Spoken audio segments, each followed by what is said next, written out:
Hai, saya baru pulang sekolah dan di sekolah saya lihat banyak sekali teman saya yang katanya pacaran. Saya yang penasaran ini tanya dong ya, apa sih? Kenapa sih kalian pacaran? Ya, soalnya kami saling cinta. Hah? Emang apa itu pacaran?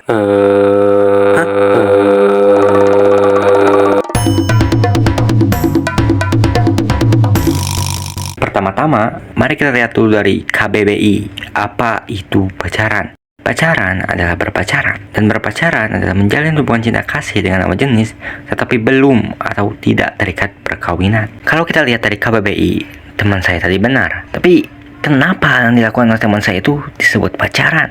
Untuk tahu itu, kita harus tahu dulu sejarahnya jauh.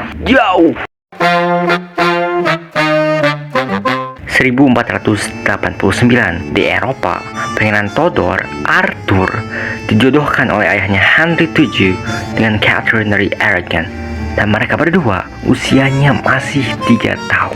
Dan dia gak bilang tuh, "Yah, kok ayah gini sih? Aku gak cinta dia, aku bahkan gak kenal dia. Kok ayah gini sih sama aku? Ya, ya, ya." Gak ada, karena memang dia belum bisa bicara, dan memang hal itu adalah yang biasa dengan tujuan memperkuat hubungan antar kerajaan atau tujuan-tujuan politik lainnya tanpa ada cinta.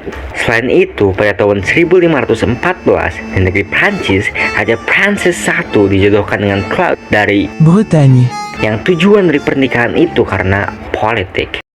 Lalu pada tahun 1770, masih di negeri Prancis, Louis XVI dan Marie Antoinette menikah di usia yang masih tergolong remaja dan laki-laki untuk tujuan politik. Bisa kita lihat bahwa orang-orang di abad pertengahan tidak tahu apa itu pacaran.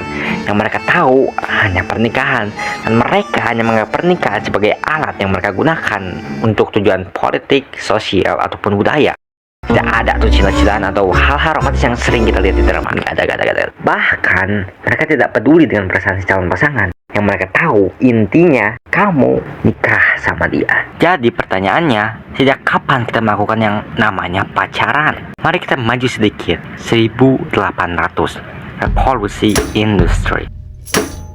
Asap yang tebal, suara mesin-mesin pabrik, dan juga kendaraan bermotor sudah tidak asing dirasakan oleh orang-orang pada masa itu. Revolusi ini membawa perubahan yang sangat besar. Banyak anak-anak yang lahir dan membuat pertumbuhan populasi manusia meningkat drastis. Banyak orang yang tadinya petani di desa pindah ke kota dan menjadi pekerja di pabrik. Para wanita juga yang sebelumnya hanya tinggal di rumah, di masa ini ikut bekerja keluar, membuat semua orang punya lebih banyak kebebasan. Dan di masa ini, orang-orang mulai pacaran. Tapi pada awalnya bukan pacaran seperti yang kita tahu. Di waktu itu, lelaki akan datang ke rumah si wanita dan hanya mengobrol di ruang tamu dengan kursi yang saling berhadapan. Dan itu juga gak cuma mereka berdua, akan ada wali yang menemani si wanita dalam ruangan itu. Dan biasanya, orang yang mendominasi percakapan itu adalah si wali. Kamu mau minum dulu? Mungkin capek tadi perjalanan. Boleh?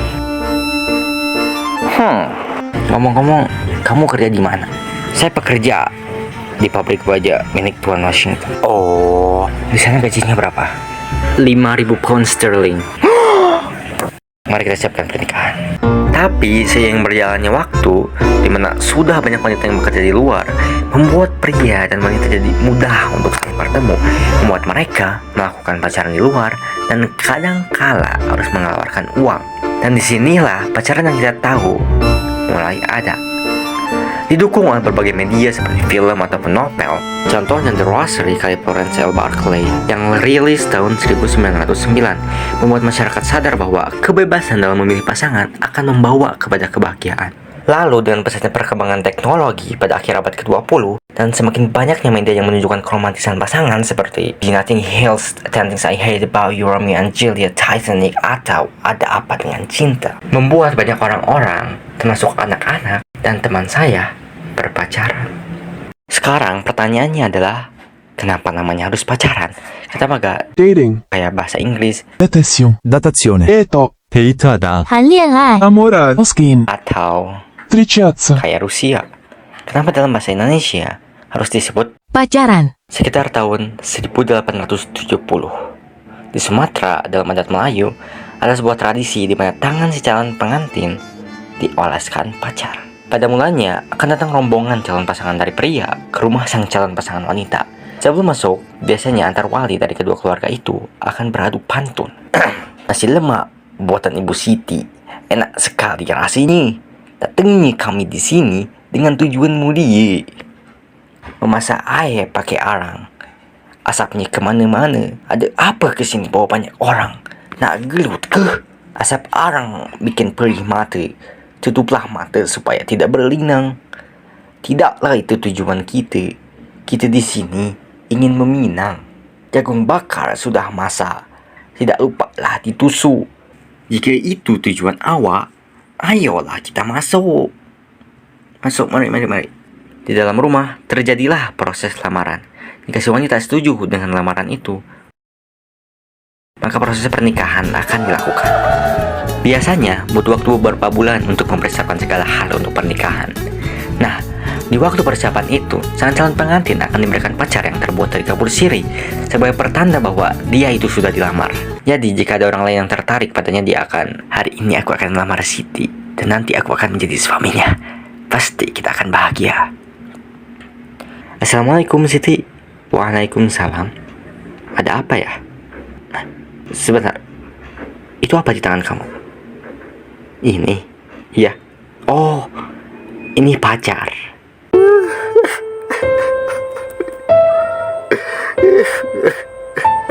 Nah, proses menunggu persiapan pernikahan dengan menggunakan pacar di tangan, itulah yang disebut pacaran. Bukan seperti yang kita kenal sekarang. Pertanyaan terakhirnya adalah, dalam artian sekarang, apakah pacaran itu baik atau buruk? Jawabannya tergantung. Kalian bisa membuat pacaran menjadi langkah awal untuk menuju jenjang yang lebih serius. Tapi, kalian juga bisa membuat pacaran menjadi jalan untuk melakukan berbagai keburukan. Itu semua berada di tangan kalian. Jadi, kesimpulan video hari ini adalah pacaran itu hal yang baru. Terima kasih.